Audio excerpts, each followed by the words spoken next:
Welcome to the Cult of Whiskey. All hail cow. I'm Al. I'm Patrick. And I'm Arash. And today we'll be talking about Kilchoman's Cask Strength 2020 limited edition release of Machir Bay, and we'll be comparing that to the original Machir Bay core line. I think it's pronounced Kilchoman. Yeah. I hate these people.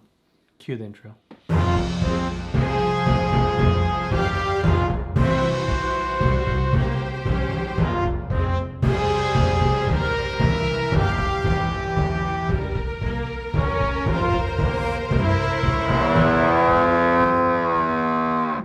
So Kilchoman has, quite a few in their core line. They've got Machir Bay, they've got 100% Islay, they've got Loch Gorman, and they got Sanig. Sanig was probably our favorite whiskey when we've done tastings in the past of this before. Personally, Loch Gorman is my favorite of the core line. If you want a review on Sanig, and our friends out on Whiskey Buzz just did a great review of it. I'll put a link in the description above or below, or however that works. I don't know. Kilchoman is basically known as being purist, right? So they do their best to get from farm to bottle, all on Islay. Okay, so Kilchoman's 100% Islay is the only expression they have currently that's only 100%. From field to malting to distilling to bottling, all done on Islay. The Machir Bay is mostly 100% Islay, but they do some of their malting on Port Ellen, and Port Ellen is also on Islay, but Port Ellen gets their grain off of the island. So it's not technically 100% island. So Machir Bay is almost 100%, but their 100% Islay, of course, is 100%. In case you really wanted 100%. Yeah. Keep it 100. All Islay, all the time. So they're purists. They're purists. Yeah, I think the most important question today is cask strength or watered down. Yeah, right. Proof down. I'm leaning down. Yeah. I'm just talking down. I'm just looking forward to drinking both. Let's start pouring this out. All right, so... History time. Located on Islay, Kilchoman is the first new distillery to open in 124 years. Kilchoman was founded by Anthony Wills and remains one of the few independent family-run distilleries in Scotland. And unlike other Islay distilleries, Kilchoman does not sit directly on the coastline. But it is a mile and a half away, so you're still definitely going to get that sea impact. Kilchoman was established in 2005, and they sold new make and several limited bottlings before the first core expression was finally released in 2012. And that bottle, of course, was Machir Bay. Machir Bay is the name of the actual bay they are located near. Machir literally translates to grass, so Machir Bay means grassy bay. This concludes History Time. All right, so they are both Islas. Obviously, they're both from the same distillery. The only difference is really that one's ABV is at 46% and the other one is at 58.6. Wow. They're both 50 ppms. That's parts per million of peat. Okay, they are non-chill filtered. There's no E150 added to it, and they're both 90% ex bourbon cask and 10% sherry cask. Okay, let's give it a nose. The peat is so strong in the initial one. Yep. Oh, you'll be surprised at the cask strength. Yeah. Right? Oh wow.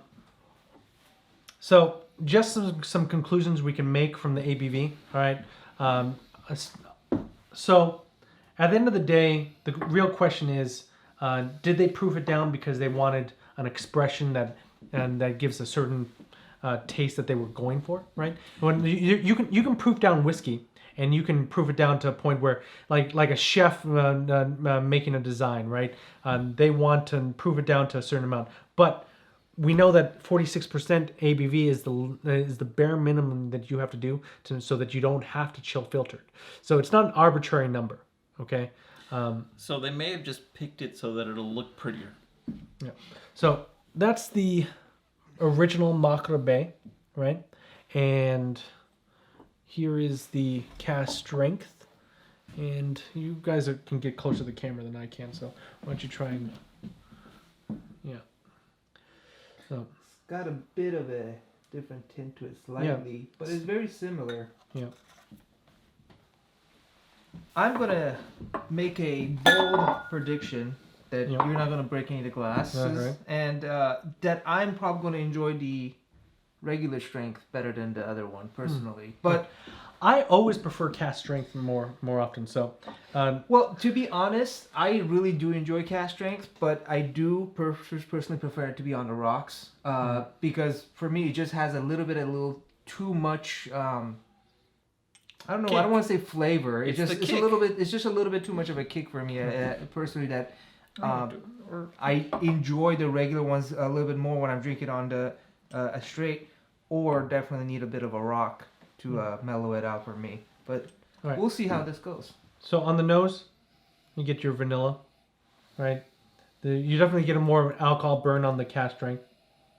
Yeah, it's more pure. It's dirtier. I'd say the peat is subtle, right? Like Yeah, very, very, yeah, very it's- subtle. it's not- Like, it's not normally overpowering. you smell it a lot more sturdy, in I my think opinion. once it airs out, Yeah. you lose a lot of the peaty smell initially from the bottle. I think. Well, your nose also adapts to it, and you Yeah. have to keep in mind that we're batch shooting today, so we're Yeah. coming off of 2 other Islay whiskeys, so our nose for peat might be a little limited. What I can tell you is that there's plenty of pears, cinnamon, hay, and straw. I get a cherry personally. You like white chocolate.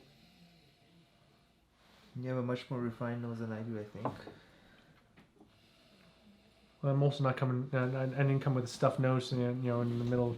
The stuffier, the better. It's sweet. Okay, so it's very sweet. The original Macro Bay, not the cask strength. The cask strength, I actually get less off the nose of the cask strength. I think I get a sweeter nose on off the original Macro Bay, and the cask strength. It's almost it's almost muted. Yeah. And I think the higher alcohol level and like mutes it I think it's just burning your nose hairs. but You can be honest about it. I can smell the pears and the Yeah. white chocolate as you say in this Yeah. one, but when you take the stronger of the two, it's almost it washes it out almost. So when you listen to music too loudly, right? And you can barely hear it at some point, right? Like and there's too much going on. With this, it's proof down enough that I can get more notes off this than I can off the cask strength. Let's go for the taste. Yeah, let's go for it.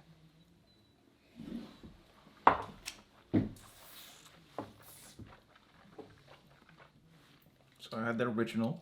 Oh, the original's nice. It doesn't have a strong kick to it. No, but I think it's balanced right. the flavors. Wow.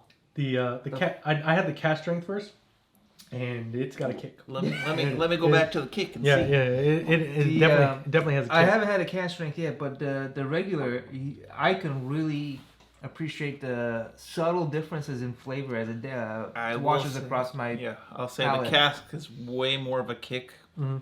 It actually does mute the flavors a little bit. Yeah. I drink a lot of overproof bourbons because that's one of my styles that I really enjoy, or just the cask strengths in general.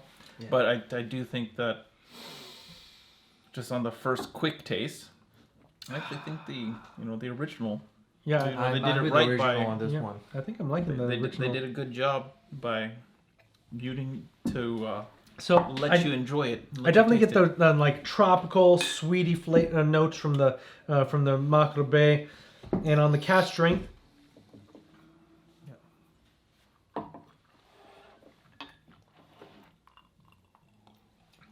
I actually get more barrel impact on the cask strength. So There's more to it. I guess that's the thing. it's just There's so a little loud. more. It's just so loud. It's almost hard to identify. I've called it initially. Yeah. Yeah. Well, and think I it's always like cask strength better. It's that you know? burning So the burning, you get of used the of the traditional cask Yeah. strength. Again, Yeah. it's like again. Well, there's nothing wrong with a good burn from a good whiskey. It's just you don't want to lose the sophistication associated to it, to all the effort they put in the mixing of the different flavors and putting it all together to have a specific texture, I guess. I don't know. We try adding a little water to it. The cask strength is definitely overpowering. It's not. You're actually losing some of the flavors on the cask strength. But you get alcohol. So I mean, if that's your goal, to all you DIYers, I think the cask strength's for you, because you can figure out what works for you. Yeah. But if you don't want to do any of the effort, the price difference wasn't major, right? So for an extra like $10-15, I got the 20 cask strength, which is you're pretty affordable actually. But you know what? I like the the original really. Yeah, I think they did a great job. I think.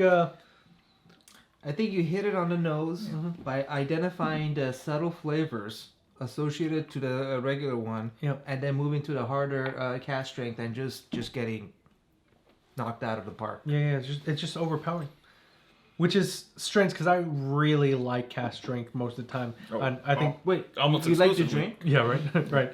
Yeah, right. That's new. So yeah, I think we should just we could just, if we're voting, usually I thought cask would kill it because it always does, but I think the original Kilchoman, just straight out the bottle, is fantastic, and I think it was the third Islay I'd ever tried back in the day, and it's still delicious and flavorful, and it has so much to offer. Cask strength is a little overpowering. A little hard to find the right median, and it's like it'll take a little more.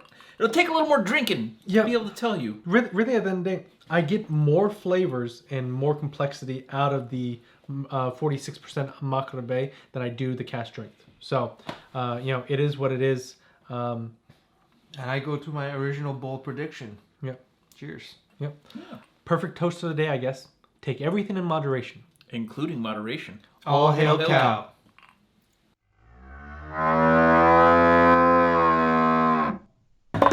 Welcome, guys. This is the Cult of Whiskey. All hail cow. Okay. Jesus Christ, man.